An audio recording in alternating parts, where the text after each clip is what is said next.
Namaste, Jai Hind, and thank you for joining us on this edition of The Right Stand.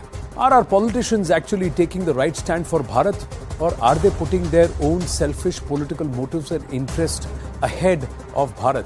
We will dwell on that, ladies and gentlemen, but there is COVID scare in the air, there is viral infections, bronchitis, so take care.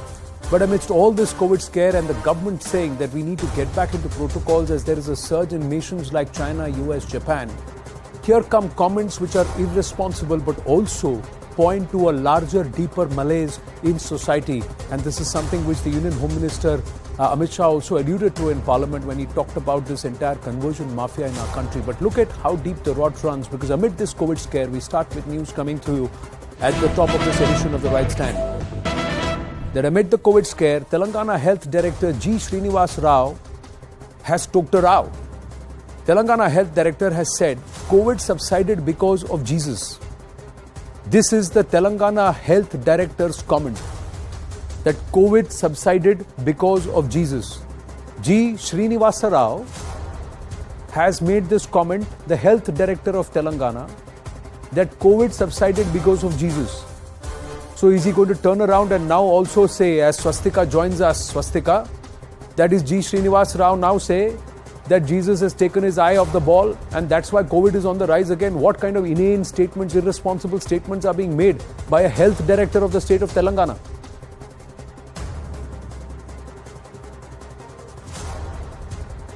Swastika, can you hear me? Yes, Anand. Yes. G. Srinivas Rao is the health director of Telangana. Let's just listen to what he had to say before I come to you.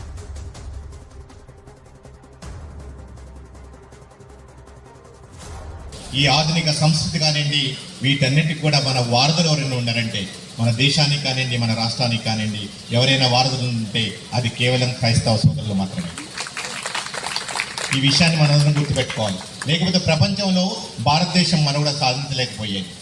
ప్రపంచంలో భారతదేశం ఇంత అభివృద్ధి చెందలేకపోయేది. ఆ రోజు ఎవరైతే ఈ రూపంలో మన దేశానికి ఆధునిక వైద్యాన్ని, ఆధునిక విద్యని, ఆధునిక సంస్కృతిని తీసుకొచ్చారో, మన దేశాన్ని ప్రపంచంలో అన్ని దేశాల కంటే ముందుండేట్లు చేసింది. నిజంగా మీ అందరికి కూడా, మన కొత్తగూడెంలో ఉన్న వాళ్ళే కాకుండా కూడా రాష్ట్ర వ్యాప్తంగా, దేశవ్యాప్తంగా, ప్రపంచవ్యాప్తంగా ఈరోజు ఈ 2022 సంవత్సరంలో క్రిస్మస్ రూపంలో యేసు నామాన్ని ప్రతినిత్యం అనునిత్యం ఏదైతే మీరు స్మరిస్తూ ఆ దేవుని సందేశాన్ని ప్రతి ఒక్క వ్యక్తికి, ప్రతి వ్యక్తి గుండెకి, గడపకి మీరు ఏదైతే తీసుకెళ్తున్నారో వాళ్ళందరికీ కూడా మరొకసారి ఈ సెమీ క్రిస్మస్ సందర్భంగా నా హృదయపూర్వక నమస్కారాలు, కృతజ్ఞతలు. Swastika, he is the health director of Telangana. He is the health director of Telangana and he is crediting Jesus for COVID subsiding.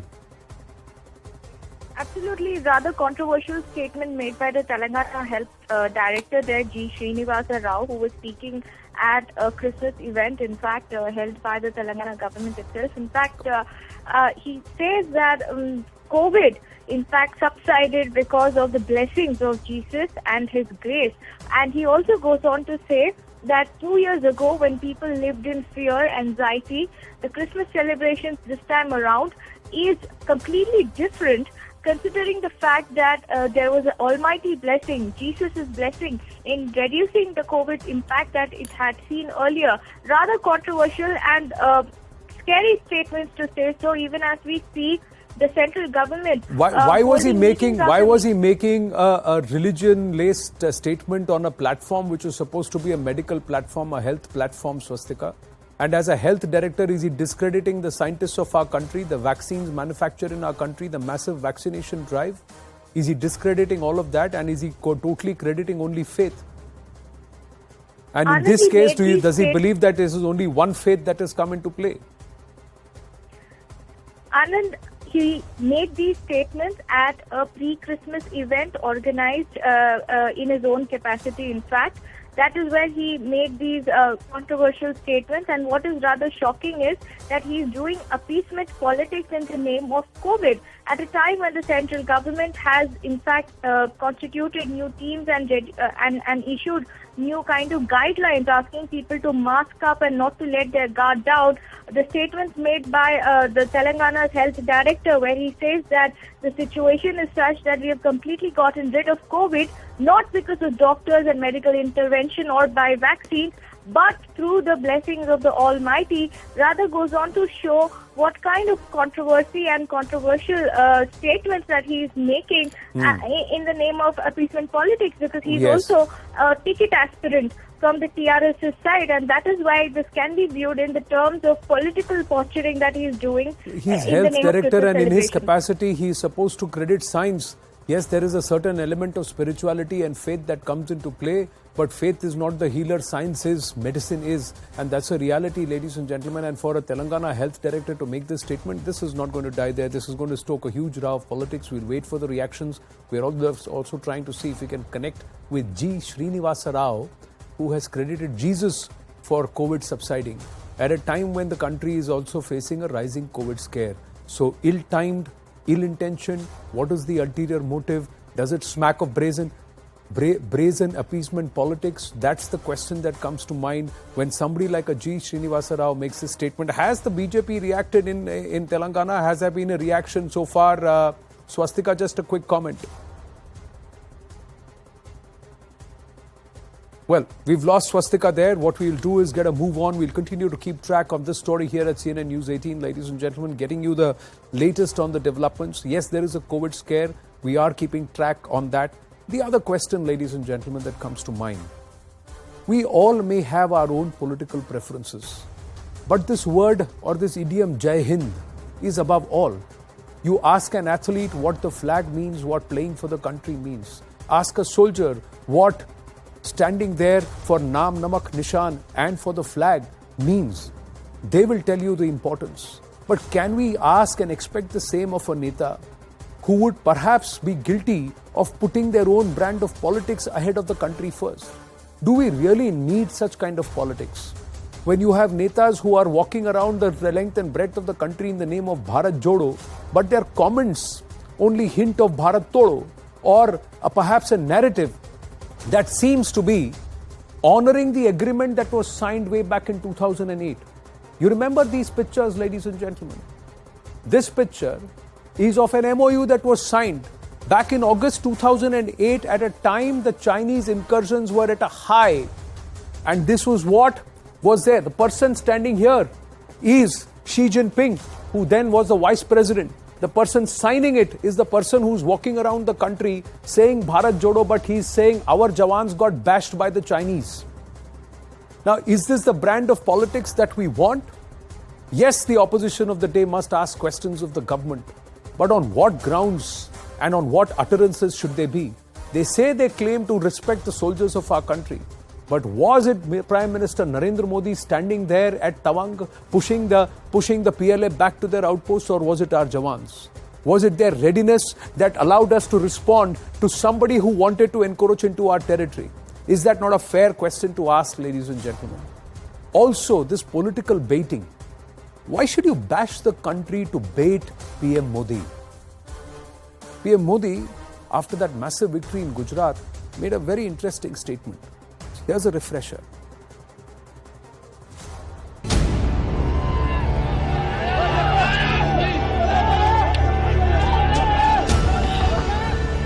जो हमारे जवानों को अरुणाचल प्रदेश में पीट रहे हैं, उनका लद्दाख की साइड और अरुणाचल की साइड पूरा ऑफेंसिव प्रिपरेशन चल रहा है।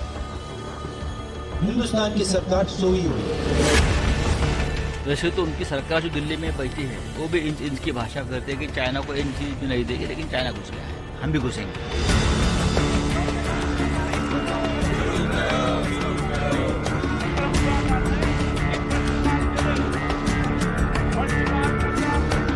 सदन में चर्चा चाहते हैं जो चाइनीज आक्रमण कर रहा है उसके बारे में सदन को इंफॉर्मेशन दो। एक तरफा उत्तर हुआ तो उसका क्या मतलब? 2005 में जब मैं अपोजिशन में थे और चाइना बॉर्डर का इशू उठाया था, तो उन्होंने बोला कि चाइना बॉर्डर का जो इशू होता है वो बहुत सेंसिटिव होता है, इसलिए पार्लियामेंट में चर्चा नहीं करके उसको इंटरनली डील करना चाहिए।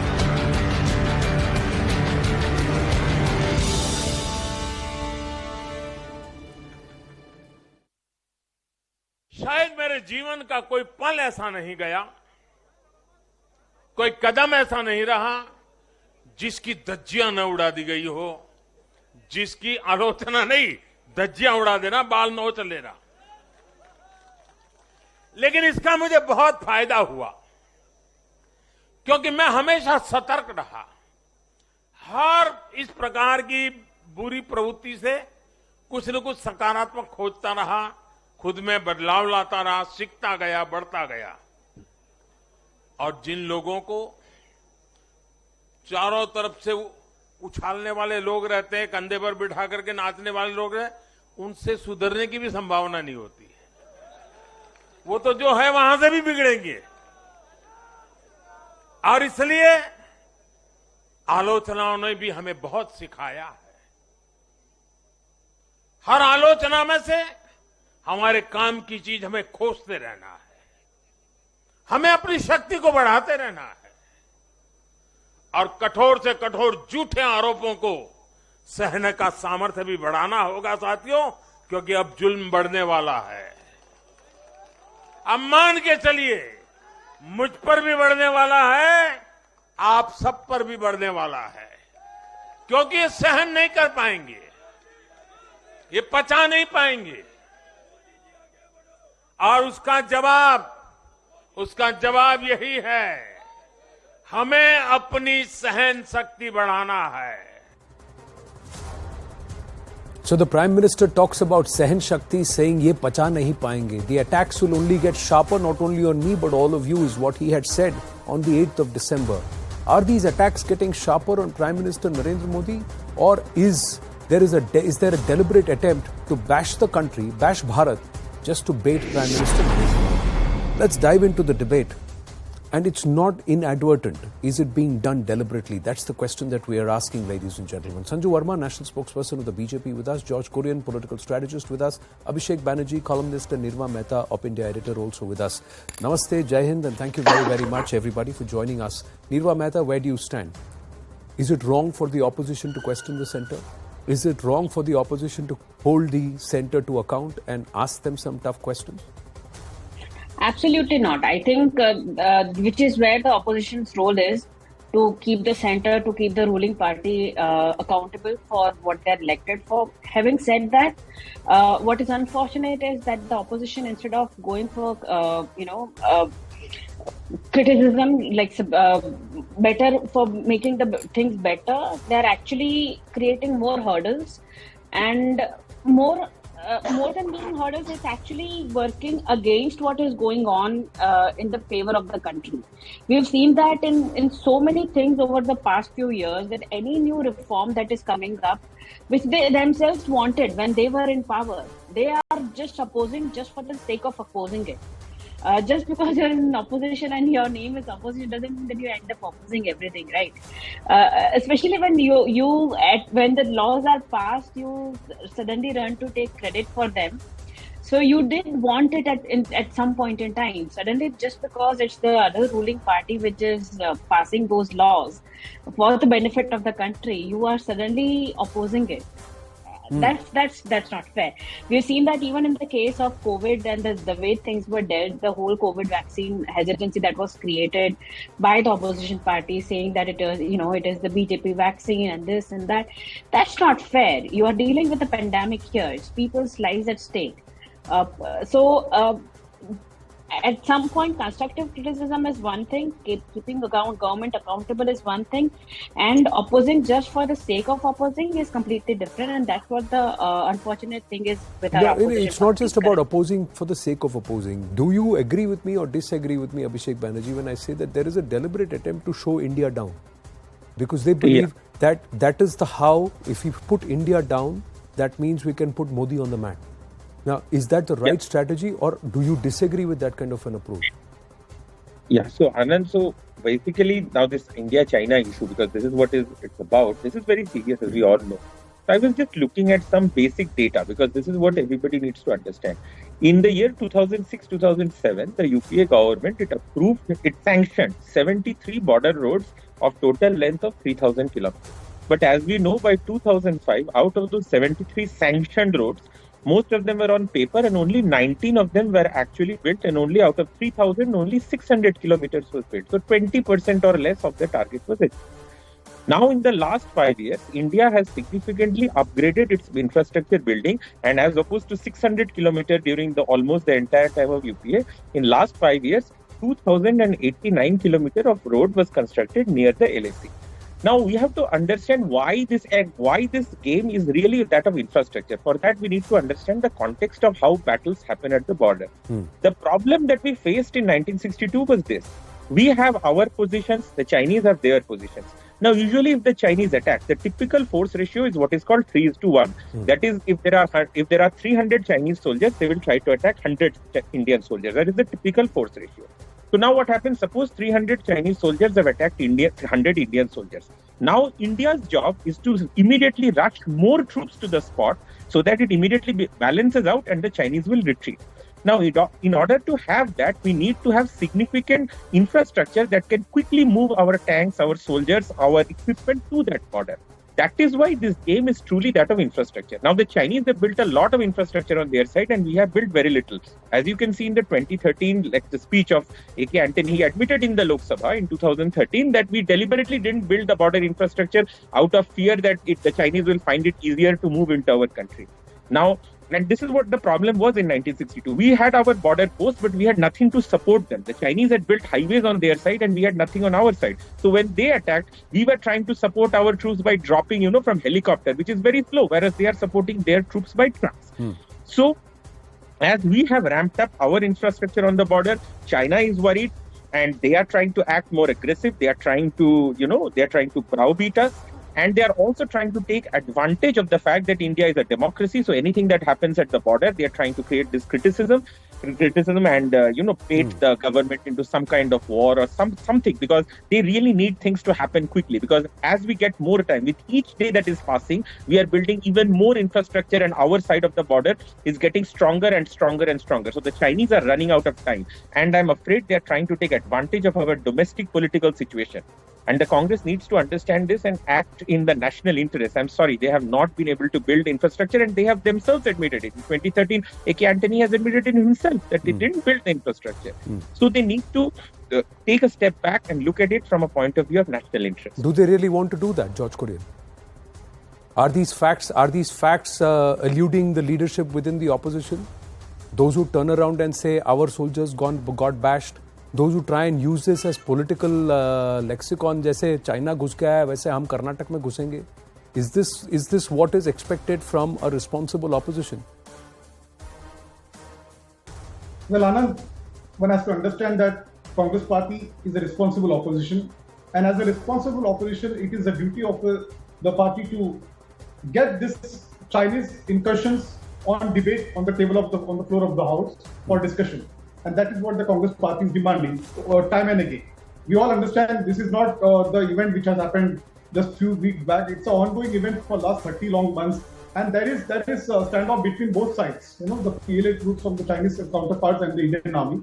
And both sides have got injured in the process. And as we all understand that it's a 3,500 kilometers long actual line of control, where starting from Ladakh until on the western side till the Arunachal Pradesh on the eastern side. So all the Congress party is asking for from the center is that there needs to be they have to build up the morale of the Indian troops of the Indian army.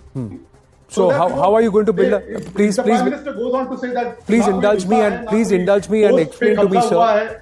Georgie, please indulge me and explain to me, by having a ruckus-driven discussion in Parliament, how are you going to build the morale of the soldiers when the very parliamentarians are standing out on the street saying that our soldiers got bashed? Is that a responsible statement or not? First question. Second question: how are you going to build morale of our by raising din and disruption in Parliament? What is the point of discussion here? Please tell me. Please educate. Rahul Gandhi, or for that matter, the member of parliament from the opposition and specifically the Congress party, their intention is not to defend the party or the BJP government in the center. All they are saying is that they have to increase the morale of the Indian Army by counter-attacking them and giving them the resources that they need at this point in time. One cannot deny the fact that there are ongoing standoffs between the both sides, and to just deny the fact that nobody has entered our post and things like that. So this is discouraging for the Indian Army. Why is it discouraging for the Indian Army if the government stands in parliament and reads out a statement that our forces were able to push them back to their post and put them there? Why is it discouraging for the Indian Army if we had captured the northern heights and we have brought the Chinese to the negotiable table, forced them to disengage? How is it discouraging for the Indian Army, sir? I don't understand. Is that discouraging? Or is the defense minister in 2013 standing in Lok Sabha saying we did not build any infrastructure because we are worried the Chinese will come in? Which is more encouraging and which is more discouraging, sir? Pardon me, I do not understand politics, nor am I a soldier. But as a common citizen of the country, I believe that the latter was far more discouraging what was uttered in 2013 than the former what was said in parliament just recently. Nobody is doubting the intention and the capability of the Indian Army. We all know that they are well equipped and they have the latest ammunition, lightweight ammunitions and automatic system in place. And so where is that? If you are not doubting the Indian Army, if you are convinced that they are able to defend our borders, then where is the doubt? And where is the problem? Why do you? Where is the moral support? We are not doubting the valor of the Indian Army, but all we are saying is that they need to be provided with all the morale. They need to be given the morale. You need to give them roads and infrastructure. My point is the Congress deliberately wanting to dig its own grave and say, I want to invite myself, Abel Mujhe Maar, in national debate. Let's do it in parliament, where I will invite not just scrutiny from 1 year, but more than 2-3 decades, where the ghosts of 62 prevented us from building our infrastructure, which we should have done long ago. Do you want the report of Sham Saranji tabled back in Parliament which was said in 2012, sir, where more than 640 square kilometers of Bharat's Bhumi had been given away under UPA 1 and 2? And that what is stopping the Bharatiya Janata Party from I'm just asking you, Georgie, what are you trying to ask for? Now, Sanju Verma, please come into the debate. Sanju Verma, one is the question that everybody is asked is, why did the government delay informing the country? Why did it have to be a media report 4 days later? Secondly, why shirk away from a discussion? What is the problem with the discussion? That's what the opposition is saying. Please.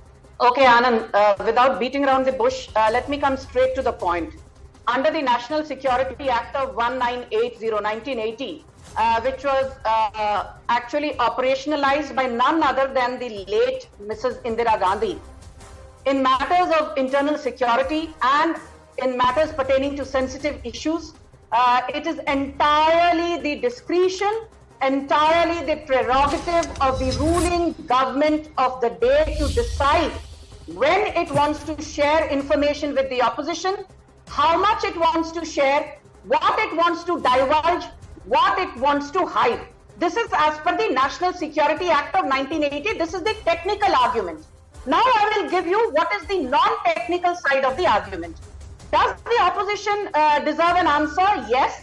The opposition needs to play the role of an opposition constructively in a democracy. That the Congress has been unable to be a constructive opposition since 2014 is not a matter of this debate. But I'll tell you one thing which showcases. There's a famous saying that the only thing worse than a liar is a liar who is also a hypocrite. Now, why do I say that the Congress is lying? Is because the Raksha Mantri on 13th December clearly said in his tweet, and I quote, PLA troops tried to transgress the LSE in Yangtze area of Tawang sector and unilaterally change the status quo. The Chinese attempt was contested by our troops in a firm and resolute manner. The defense minister has clearly spoken. There was an attempted transgression, but our forces hit back hard and how. And yet, you have the entire opposition, particularly a debilitated Congress party, which has not stopped lying. And it keeps repeating, transgression nahi, encroachment hua hai. Point number 2, why I say that the Congress is a hypocrite. When Amit Shah, Rajnath Singh, Piyush Goyal, the External Affairs Minister S. Jaishankar, they've all spoken in one voice that not an inch of land has been taken, ना एक inch जमीन पर कब्जा हुआ है, ना आगे चलकर नरेंद्र मोदी की सरकार के नेतृत्व में एक इंच जमीन पर कब्जा होने देंगे. I'm quoting Amit Shah ad verbatim. Despite that, what does the Congress say? Rahul Gandhi says we love our soldiers, we respect our brave hearts. If you respect your brave hearts, if you have an iota of respect for them, is this the language you use? चीनियों ने आकर भारतीय सेना की खूब जमकर पिटाई की. So when you use this kind of language, you're undermining the credibility and the valor of our soldiers. Okay, Sanju Verma, just pause. Quickly, just 20 seconds, Anand, 20 seconds. Let George Kurian respond. And then you Let can... me just finish in 20 seconds, okay, please, Anand. Okay, 20 seconds more and then George Kurian 20 seconds.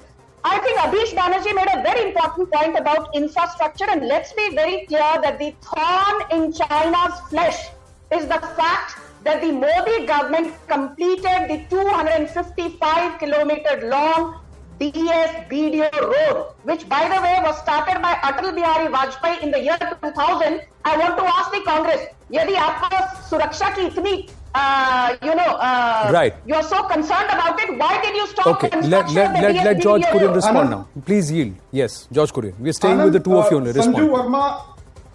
Sanju Verma was very quick to give a reference of 1980 National Security Act and going on to say that it's a prerogative of the government and the centre to decide whether they want to share what's going on the LAC. That is absolutely not correct on our part, because there is nothing to hide. Why stop from a discussion on the floor of the House and putting it to the notice of the opposition as well? Because it's a collective. The government should run collectively. As the opposition, there should be a strong opposition which the Congress party is actually doing its role. And all we believe is that we are making it clear to the government that China is it's a threat to the threat is clear. They're preparing themselves for a war kind of a situation. It's not incursion anymore. So the Congress China, the Bharatiya Janata Party needs to act. Sanju Verma, please respond. Okay, Anand, I'll just come quickly to this. Let's be very clear, and I repeat, on the floor of the Parliament, Piyush Goyal is on record saying that right from 2006 to 2013, there were more than 600 transgressions by the Chinese. There were more than 600 incursions. But the opposition, including the BJP, then never demanded clarifications beyond the point in the interest of national security. So why is it that today, when the shoe is on the other foot, the Congress is trying to politicize this entire issue? And my simple point is this. Look at the leader of the opposition, Mallikarjun Kharge, who's also the Congress president. Look at his language. हमारे यहाँ से तो इंदिरा गांधी शहीद हो गई, BJP के घर से तो एक कुत्ता तक नहीं आया स्वतंत्रता संग्राम में लड़ने. Is this the kind of language? You have lowered the political discourse. You undermined the credibility of our jawans. And you did not build a single kilometer. ये तो नरेंद्र मोदी की सरकार है. We built more than 6,500 kilometers of border infrastructure. We completed the Dhola-Sadia bridge. We completed the Chenani-Nashri tunnel. We completed various other infrastructure which connects North Quick response, George Kurian and then Abhishek Banerjee and then Sanju Verma is saying when UPA was in power, the BJP limited itself and it didn't question the government with relation to the China border. What stopped them at that point in time? Does that mean that today the Congress party in the opposition as a responsible opposition should not question the government? George Kurian ji, sir, my point is, sir, the history hurts, but we cannot forget our history. 2008, please tell me who destroyed Zorawar Fort in Demchok area. Who destroyed it, sir? And in on the 7th of August 2008, who sat there inside that hall in Beijing with Xi Jinping overlooking and signed an MOU of cooperation between two political parties? If you believe tonight, on record you have said that China is an imminent threat and it cannot be trusted, has the Congress party rescinded and ended that agreement with the Chinese Communist Party? Has it ended that agreement yet, sir? It hasn't. Secondly, sir, let me ask you, 2010, who came all the way up to the Y Junction? Who drove up all the way up to Y Junction and they were encamped there till the time the Chinese premier landed here, and what was negotiated was the RCEP at the hands of at then Mr. P. Chidambaram and of course the rest of the UPA too. You please tell me who did that. Why is Mr. Shyam Saran's report not known to you, or have you not read it, sir? Is the comment made by A.K. Antony on the floor of the House in 2013 not reflective of the attitude and the mindset that we had? And is that the mindset that you would advocate, sir, when you want to take on a nation which is your primary and most biggest adversary in this region, as extolled by Sardar Vallabhbhai Patel way back in 1950? Which was again implored by the first Prime Minister of our country, Pandit Jawaharlal Nehru. Sir, our history should be remembered. It is very easily forgotten and glossed over so that such false narratives are pushed as is being attempted right now on the show tonight. But I will call that out, sir. Right from 1950, September 1950 onwards, one person turned around and told the whole government, including the Prime Minister, that your single most adversary is China. And it is to the same China that we gave away our UNSC seat. It is the same China to whom we gave away 37,000 square kilometers of Aksai Chin, saying not a blade of grass grows there. It is the same China against whom we fought a war within 12 years of that statement being uttered that the Chinese will not come beyond the Himalayas. Please go back to history and say it is Congress leaders who said this. Abhishek Banerjee, final 2 minutes. 1 minute, sir. So let's not forget our history and let's understand who compromised the country's interest and who's continuing to do that today and with what intent. With what intent, sir? Nirva Mehta, let me please ask you, is this the nature of the politics that we want? That there are political parties that decide, let's pull Modi down by showing India in poor light. See, those who forget history are condemned to repeat it. That is the unfortunate thing. If we forget what was done in the past, we will end up repeating the same mistakes. Having said that, it's not just Congress, it's also other political opposition leaders who are attacking the Modi government when it comes to the border issues. For example, even Sanjay Raut of the Shiv Sena today made a comment on the ongoing Karnataka-Maharashtra border issue, where he said that we'll enter Karnataka like China entered India. First of all, these are two things that are wrong here. No, this is brazenly irresponsible.